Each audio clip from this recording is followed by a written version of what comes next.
ये अपने बेटे का बिजनेस चमकाने के लिए हम लोग को इस्तेमाल कर रहे हैं, इथेनॉल मिला करके। गडकरी जी हैं वो E20 करें, और ये जो हैं इनके बेटा अमित शाह के वो T20 में लगे रहें। अब माननीय प्रधानमंत्री जी है जो 420 बने रहे। हिंदू धर्म हिंदू धर्म हिंदू धर्म, राम को तो बिजनेस बना दिया किसने? भारतीय जनता पार्टी ने ना। अब बताइए कि हजारों करोड़ों रुपए का घोटाला हुआ है, इस तरीके से होता है कहीं? हमारे साथ अभी शैली विनोद जी हैं, काफ़ी सोशल मीडिया पर आप देखते होंगे कि वायरल रहती हैं। मैम, अभी बांकीपुर में उपचुनाव है और प्रशांत किशोर को प्रत्याशी बनाया गया जनसुराज की तरफ से। देखिए, लोकतंत्र है तो प्रत्याशी अपने पार्टी से उनको बनाया गया है तो ठीक है, चुनाव वो लड़ें और फिर पता चलेगा कि उनकी पॉपुलैरिटी, लोकप्रियता कितनी है, क्या है, ज़मीनी पकड़ कितनी है जी। लेकिन विपक्ष के लोग और बीजेपी के लोग कह रहे हैं कि वो अच्छा एक बिजनेसमैन हो सकते हैं, लेकिन वो राजनीतिज्ञ बढ़िया नहीं हो सकते हैं। देखिए, बिजनेसमैन कौन नहीं है, आप ये बताइए। सारी पार्टियां जो हैं, हमारा अनफॉर्चुनेटली आपका नाम दीपक हुआ ना जी। दीपक जी, अनफॉर्चुनेटली, दुर्भाग्यवश अभी का जितना जो राजनीति है उसका मॉडल ही बिजनेस मॉडल हो गया है।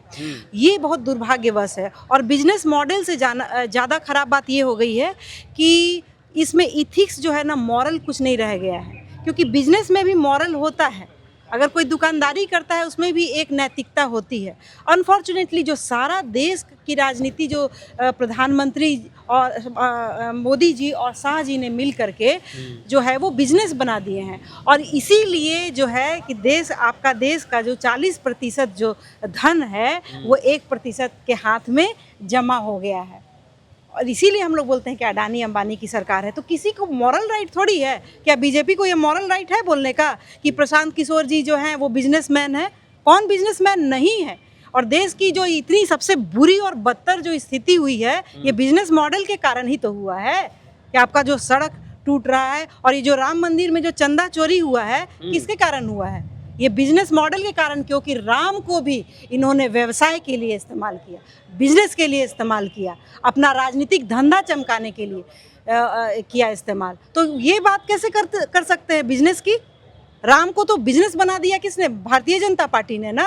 अब बताइए कि हजारों करोड़ों रुपए का घोटाला हुआ है, इस तरीके से होता है कहीं? अब हजारों करोड़ कह रहे हैं लोग, 200 करोड़ कह रहे हैं। वही मैं कह रही हूँ। तो ये इतना बड़ा मैसिव स्कैम और घोटाला है।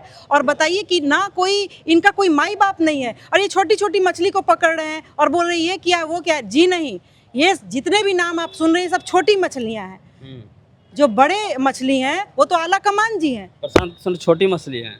देखिए, प्रशांत किशोर जी जो छोटी मछली नहीं है, उनकी भी एक राजनीतिक समझ है और एक उनकी पकड़ एक तरीके की है और विचार उनके अच्छे हैं। मान लीजिए, अब वो अभ्यास कितना कर पाते हैं सो हमें नहीं पता है। अब वो आएंगे तभी पता चल सकता है, अगर जीत के कभी आ जाए तो। क्योंकि प्रधानमंत्री मोदी जी भी तो बहुत अच्छी अच्छी बात करते थे। और मैं बहुत ही आपको ईमानदारी से ये बात बताऊं दीपक जी कि 2014 में मैं भी झांसे में आ गई थी। अच्छा, आप भी झांसे में पड़ गई थी? जी, मैं भी झांसे में पड़ गई थी। मुझे लगा था कि भाई ऐसा जो प्रधानमंत्री जो है पहली बार कोई प्रधानमंत्री ना, बेचने वाला का बेटा है। हाँ, और भी बहुत सारी बातें, सिर्फ यही नहीं। जैसे उन्होंने करप्शन की बात करी थी तो मैं भी झांसे में आई, और बाद में तो लगा कि अरे करप्शन की जो ये बात कर रहे थे उससे कई करोड़ गुना ज़्यादा ये लोग करप्ट है। लेकिन उस समय नहीं समझ में आया। मैं ईमानदारी से बता दे रही हूँ इस बात को, मुझे बताने में कोई शर्म नहीं है। आप भी वोटर थे उस समय? हाँ, मैं झांसे में आई हूँ। लेकिन मैं एक शिक्षाविद भी हूँ। तो मेरे जो फ्रेंड सर्कल में जितने लोग थे या मेरे मेंटर्स थे, वो लोग मुझे समझा रहे थे। तो मैं भी अंधभक्त थी 2014 में। अच्छा। मैं बता दूं आपको, लेकिन उस समय पता नहीं रैशनल दिमाग नहीं मेरा काम किया। लोग समझा रहे थे कि भाई हमें देखने की ज़रूरत नहीं है, ये जो व्यक्ति हैं वो खतरनाक है देश के। जब वो कह रहे थे कि हवाई चप्पल पहनने वालों को हवाई जहाज पर बैठाएंगे तो आपका भी सपना? देखिए, आम आदमी जैसे कि झांसे में आया तो मैं भी तो आम ही आदमी हूँ और एक साधारण व्यक्ति हूँ। और कांग्रेस से मैं जुड़ी ही इसीलिए क्योंकि मुझे चिंता हुई। मुझे शिक्षक समुदाय से बहुत शिकायत है इस देश की कि एक जो इंटेलेक्चुअल लोग जो है ना, वो एक आलसी समुदाय बन गए हैं। आर्म चेयर एक्टिविस्ट मत बनिए, बैठ बैठ करके मत बोलते रहिए, और एक तरीके से अपना जो बुद्धिमत्ता का प्रयोग सिर्फ कमाने के लिए मत करिए कि यूट्यूब चला करके। धरातल पे आइए, और देश की स्थिति अच्छी नहीं है। जो संविधान खतरे में जो माननीय राहुल गांधी जी बोल रहे हैं वो वास्तव में है, और आपको और हमको एम्पावर संविधान ही करता है दीपक जी, और दूसरा चीज़ नहीं कर सकता है। हम लोग के लिए कौन है ये बताइए ना। हम लोग के ऊपर कोई बहुत बड़ा राजा का तो हाथ नहीं है, सीधी सीधी बात। हम लोग तो वल्नरेबल लोग हैं ना, तो हम लोग को संविधान एम्पावर करता है। और मोदी सरकार जो है ये किसी जनता को ऐसा कोई कानून नहीं बनाई जिससे आप और हम एम्पावर हो सकें। समझ रहे हैं? इन्होंने राम का इस्तेमाल किया। आपने बात शुरू की, इसी से बात शुरू हो गई है कि बिजनेसमैन है, बिजनेसमैन है। सबसे बड़े बिजनेसमैन ये भाजपाई लोग हैं, और विशेषकर जो मोदी शाह मॉडल। हाँ, अभी एक चल रहा है कि पेट्रोल में इथेनॉल मिलाया दिया जा रहा है। नितिन गडकरी हैं जो अपने बेटा को फायदा करवाने के लिए, फायदा बढ़ाने के लिए इस तरह से कर रहे हैं। देखिए अमेरिका में, और ये बहुत बड़ा मॉरल इशू भी है, नैतिक इशू, कि आप देखिए कि बाहर में गिनी पिग जो होता है ना, सूअर पे और चूहा पे किया जाता है ना ये एक्सपेरिमेंट, उसी तरीके से हम लोग को गिनी पिग बना करके, सूअर और चूहा बना करके, ये अपने बेटे का बिजनेस चमकाने के लिए हम लोग को इस्तेमाल कर रहे हैं इथेनॉल मिला करके।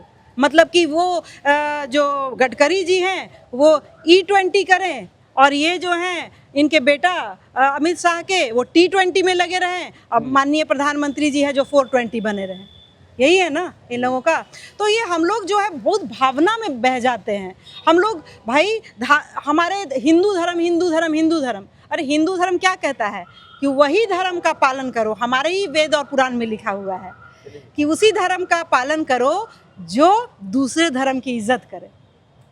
समझ रहे हैं? वही धर्म है जो दूसरे धर्म की इज्जत करता है। लेकिन हम लोग आजकल क्या बन गए, इतने हम लोग शांत स्वभाव के रहे हैं हिस्टोरिकली, लेकिन हम लोगों को कैसा बनाया जा रहा है, एक एग्रेसिव लड़ाकू लोग। आप हमको मारिए, कुछ हम कर दे तो जय श्री राम करिए। मतलब राम को विपनाइज कर दिया इन लोगों ने। ये बात बहुत गलत है, विपनाइज नहीं करना था, आस्था की बात है। धर्म क्या इसके पहले राम जिंदा नहीं थे? क्या इसके पहले कांग्रेस में जो लोगों ने पूजा करना बंद कर दिया था? और पूजा पाठ ये सब व्यक्तिगत मसला होता है, उसमें सरकार का इन्वॉल्वमेंट क्या है? टेंडर घोटाला हुआ है।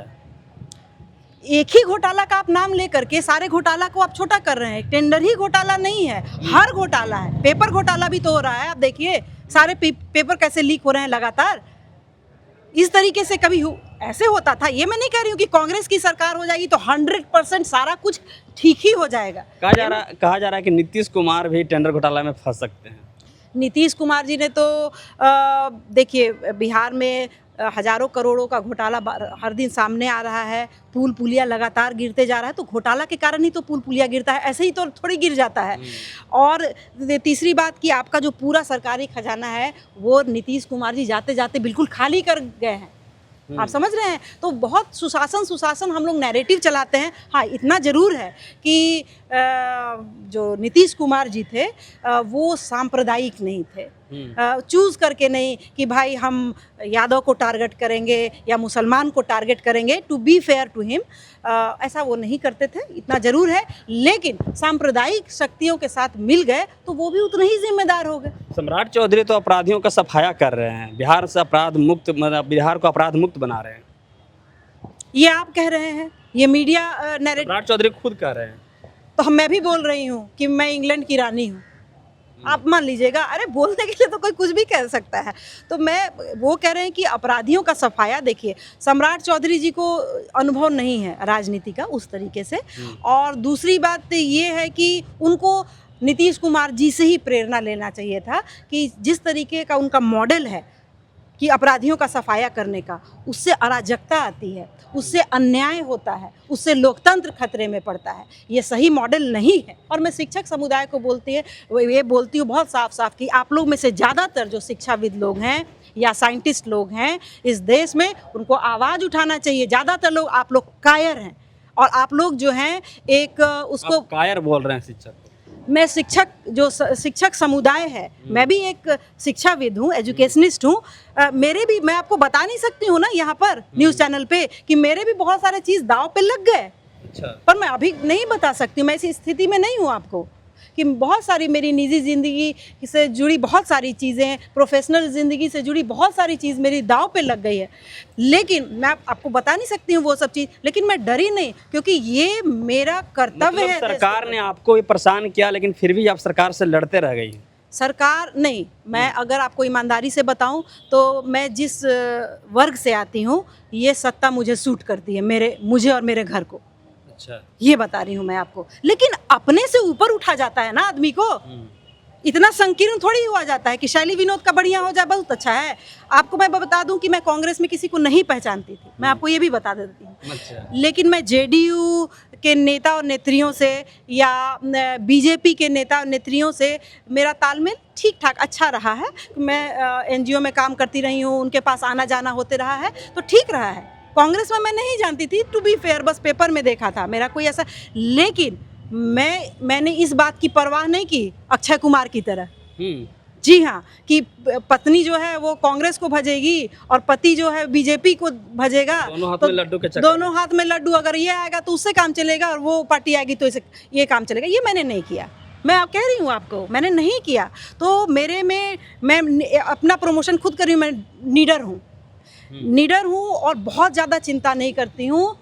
मेरा एक ये है कि समाज के प्रति अपना कर्तव्य और दायित्व होता है, उसको नहीं भूलना चाहिए। क्यों साइंटिस्ट लोग यहाँ इंडिया में चुप हैं, जब जो मोदी जी हैं जो अनसाइंटिफिक बात को प्रमोट कर रहे हैं, गोबर वाली बात कर देते हैं, नाले से गैस बनाने की बात कर देते हैं और पकौड़ा तलने के लिए कह देते हैं। ठीक है, उनको नहीं समझ में आया होगा, कि उनको लगा होगा कि पकौड़ा तल के हो जाएगा, रोजगार हम कहाँ से दे पाएंगे। लेकिन जो अवैज्ञानिक बात करते हैं कि भाई गणेश जी दूध पीने लग जाएंगे, राम जी ने ऐसे कर दिया, आंख मटका दिया, तो ये सब अवैज्ञानिक बात है। हम पहले ही जो हमारा समाज है अंधविश्वास से जकड़ा हुआ है, तो उसमें आप अनसाइंटिफिक बात कर रहे हो। साइंटिस्ट जो समुदाय है उसको उठना चाहिए था और उसमें बोलना चाहिए था, उनको एफआईआर करना चाहिए था, बात करनी चाहिए थी कि आप ये क्या कर रहे हैं, क्यों अंधविश्वास फैला रहे हैं। हमारे संविधान में भी अंधविश्वास फैलाने के खिलाफ भी कानून है।